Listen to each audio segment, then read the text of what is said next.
These race slash colorism related tweets are making a lot of you look crazy.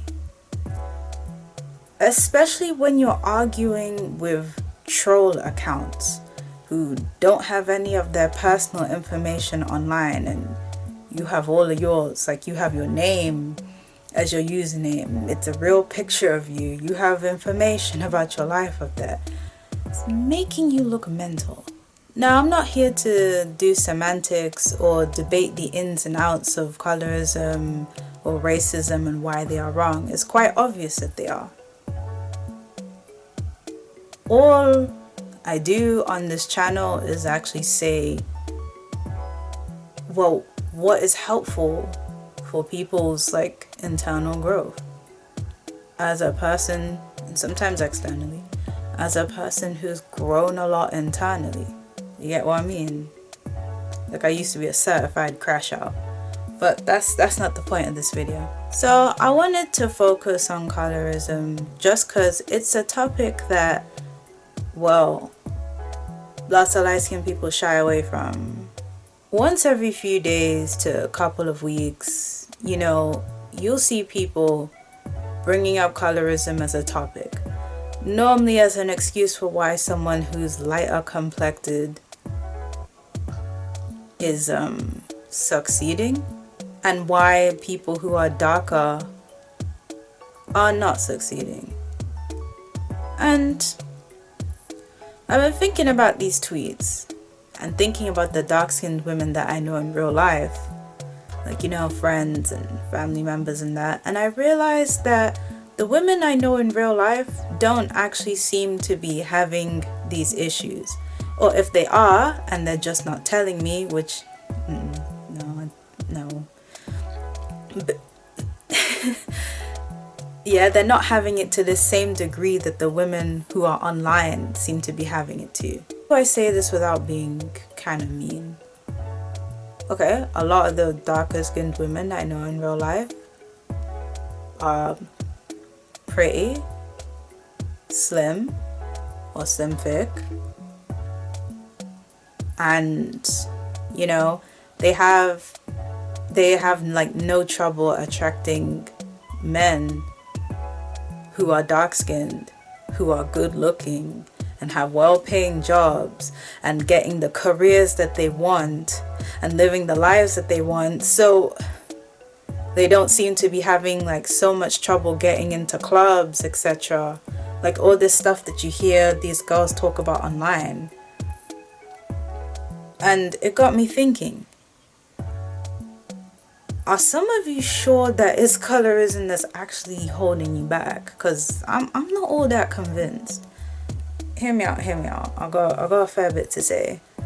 The only girl I know in real life who really brought up the topic of colorism and was like, you know, who really brought up this topic was someone who was, she had kind of a bigger body, and she was rude and belligerent and unaware of this fact.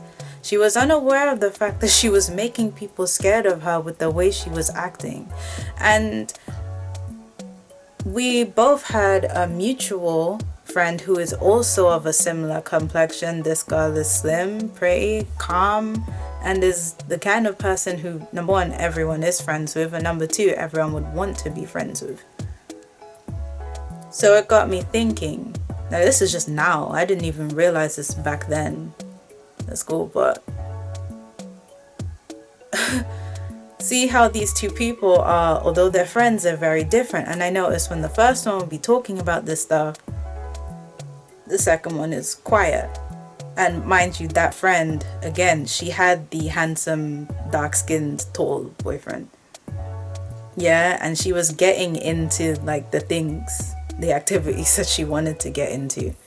So it just kind of seemed like,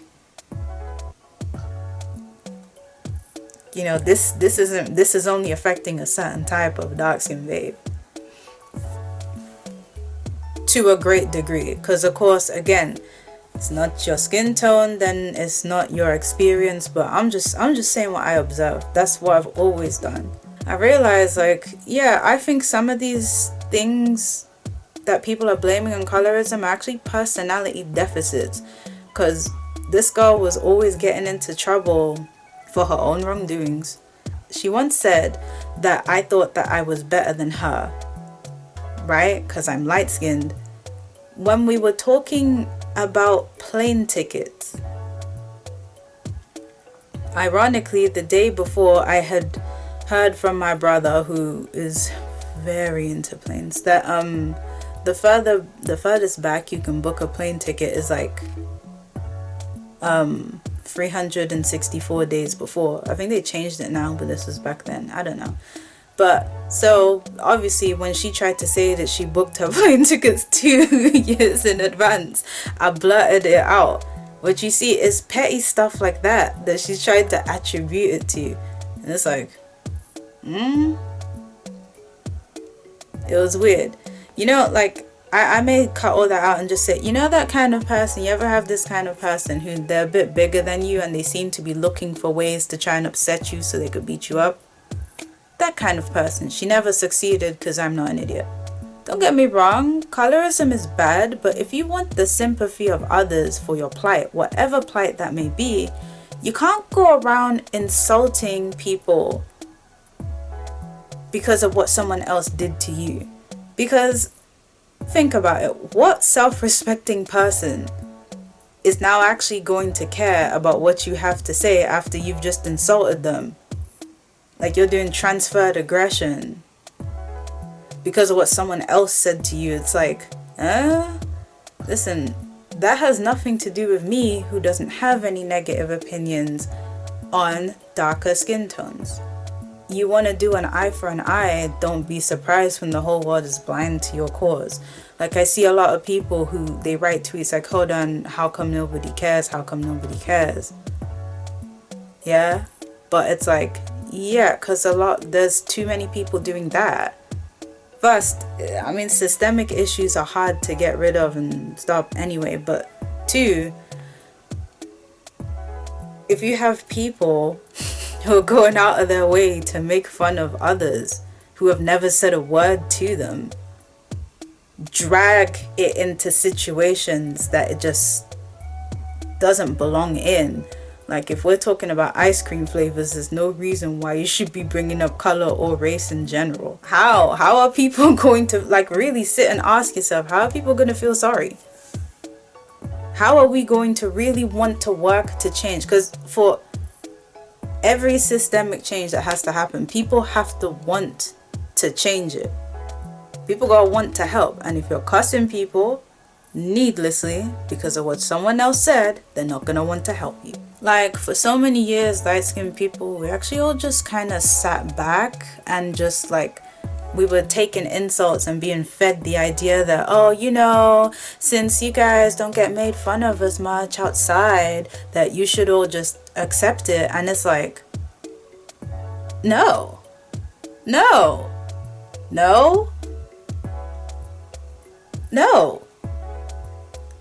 Sorry, I'm trying to think. There's nothing else to say to that if not no. You can't say you want a world where you're not being cursed and you want to flip it to me, but you want me to help you create that world. Sounds like it doesn't make sense, right? Because it doesn't. You want me to help you create that world where I'm being like, no. That one troll who's out here writing tweets about how he prefers light-skinned women or white women because this, that, and the third, is not actually the reason why you don't have the 6'3", dark-skinned, handsome boyfriend of your dreams. He isn't. He is not. You are just so heavily into these online echo chambers that you can't even see that you're lost in them. You have have we all forgotten how not cognitive dissonance, sorry. Have we forgotten how the reticular activating system works? You can only see what you are aware of. Yeah, so that's why you don't see darker skinned men who are interested in you. Because, well, you're so busy scrolling. You're interacting with pictures of couples that look like Lotto and 21 Savage. Well, yeah, how would you see Yeah, well, if you're doing that, how are you going to see single dark-skinned men who are interested in you? I mean, first, spending all your time online, especially if you don't create content, isn't really a great idea in the first place, but it's definitely not going to help you find a man if you're just scrolling and writing essay after essay after essay. Maybe take a break, post a cute picture or two. Like, you're so heavily invested in what every single troll online has to say about you. You're responding to every and anything, which is what makes you look crazy. Good Lord. You don't need to. No, it's not necessary. La Frederick is not keeping you from finding the dark-skinned prince of your dreams. That one white lady who has a dark-skinned boyfriend. That light-skinned lady who has a dark-skinned boyfriend. They are not keeping you. I mean, here's the thing. You only need one guy. You only need one guy. You only need one guy. Unless you wanted to create a whole roster, but I can't help you with that anyway because I don't do that. But you only need one guy to be your boyfriend.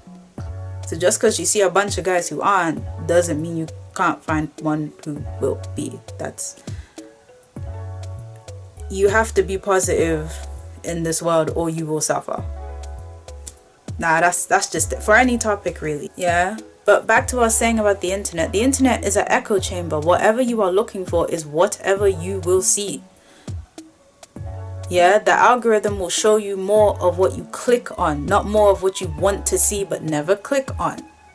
If you spend more time interacting with accounts that show the opposite of what you want, then expect to be bombarded with images of the opposite of what you want. If you're not clicking do not recommend channel, mute, block, do not recommend post, then expect to see those. That's how it works. And the more you quote tweet, type, argue, the more of it you're gonna get. Yeah, I can't imagine having a timeline full of things I just don't want to see. Like, it's gotten to the point, like, you know that post that came out a few days ago by, who's it, Krebs? And he had all those guys with their daughters there, and a lot of the daughters are light-skinned or mixed race. I mean, some of the dads were light-skinned, so I don't really see why that was a big issue, but you know, that's not what we're covering here.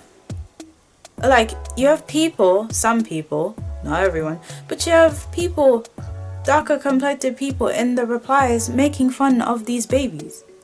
Some of them were literal babies. The others, I mean, none of those girls really looked like they were above the age of about 10, so bitches be 36 and their ops are literally 8. Here, like, think about it, yeah. Imagine I was a tall, dark-skinned, handsome man. Tall, dark-skinned, handsome black man, Mr. Stiff Chocolate of your dreams. Sorry, I looked at myself in the viewfinder. That's very funny. But just imagine, Imagine I'm scrolling and I'm seeing your tweets. I'm thinking, hey, yo, she's paying. Let me go and DM her. And I see that you're writing hate tweets about children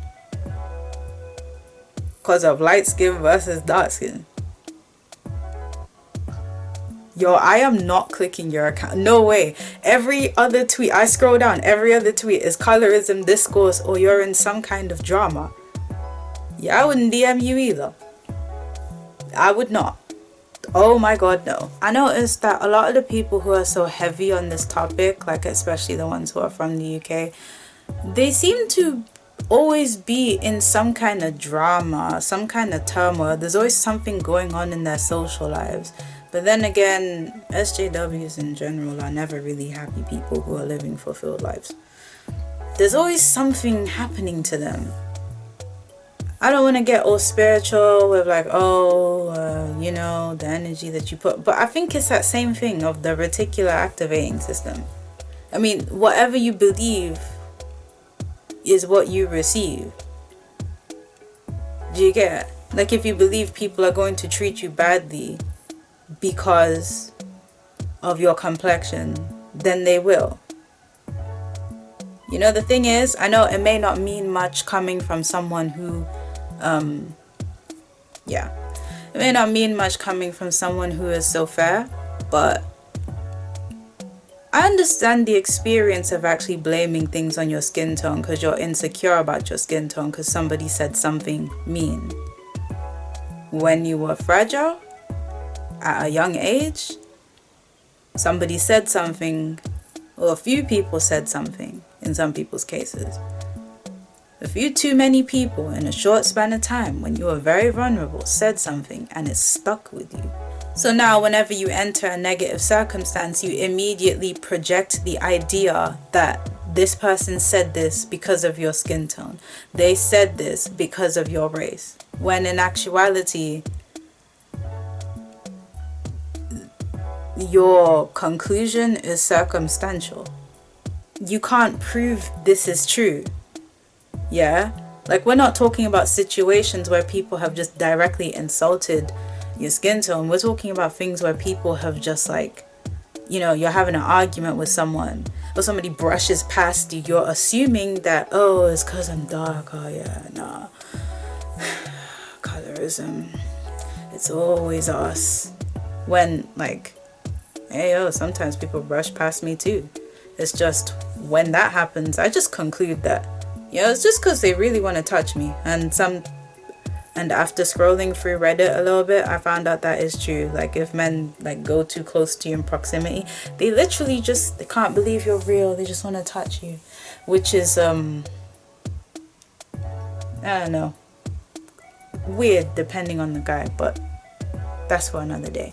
I just needed a funny little example, right? When something is your biggest insecurity, you'll find a way to fit it into every single situation. That's just how that goes. And so a lot of people, I think, are finding ways to fit colorism into situations where it's not colorism. I mean, people do this with their racial background and other features that they feel uncomfortable with. Like, before you try to argue with me, just really stop, really think about it. Really think about it. How different are you to someone who says that, oh yeah, everyone thinks that I'm ugly because, I don't know, my nose is big. How different are you to someone who thinks something like that? You just assume that the whole world hates your nose. You assume that the whole world hates your skin. And so you project that onto everyone. And they can only give you that back. Your reticular activating system, go look it up. You can actually only see what you are aware of, what you believe to be true. That's actually how reality works. You can only see red cars because you know red cars exist. So it's like, you gotta put the phone down, you gotta go outside, go and really explore. Like, if you actually say that you truthfully want the kinds of lives and relationships that you want, go outside. Stop looking online at couples that don't look like you. Just click do not recommend, because everyone gets stuff that they don't want to see on their timeline, but you just have to click do not recommend. Build your echo chamber. Build your echo chamber. But like, and to be honest, yeah, again, as someone who is light, like, we're not going to, you know, not everyone is going to sit back and be your punching bag. Like, some of the guilty lighties and people who are still trying to be light-skinned saviors will do that, but like, the rest of us, we're not doing it anymore.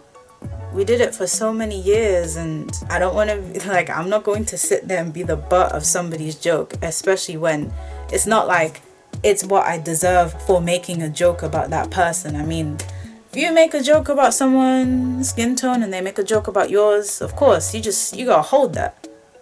But like, if you make like, imagine if we ran around, yeah, trying to seek revenge.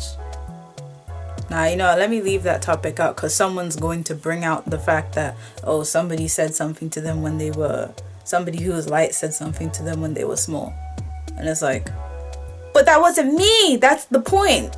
That's the actual point of what I'm saying. Imagine if I started taking out like my aggression on things that dark skinned girls have said about my skin tone on random dark skinned girls. Instead of cussing the people who said what they said. Of which, if there's one thing about me, I'm gonna cuss people. Like, there was this one lady, just a little story to wrap it off. I find this funny. There was this one lady, this was back when the whole Wakanda thing was going on. Everyone was debating and casually insulting Africa. So I don't know, I got into it with this one lady, and she was all like, oh, well, you're not even a natural blonde. And so I said, what? I have albinism. I am a natural blonde. She's like, okay, Casper. I looked at her profile picture, realized that she was fat, and told her that I could get tan before she lost all that weight. And then she blocked me. Glass house. Glass house. Again, people write the things they do. People say the things they do because they're hoping you are sensitive about that thing. Like, chill out. Go outside. Go outside. And stop projecting stuff that your 13-year-old bully or that one mean light-skinned lady at work said onto every random light-skinned person you see. I am not Chantel from the cubicle down the hall, and I am not Jasmine from your year 9 science class. Leave me alone.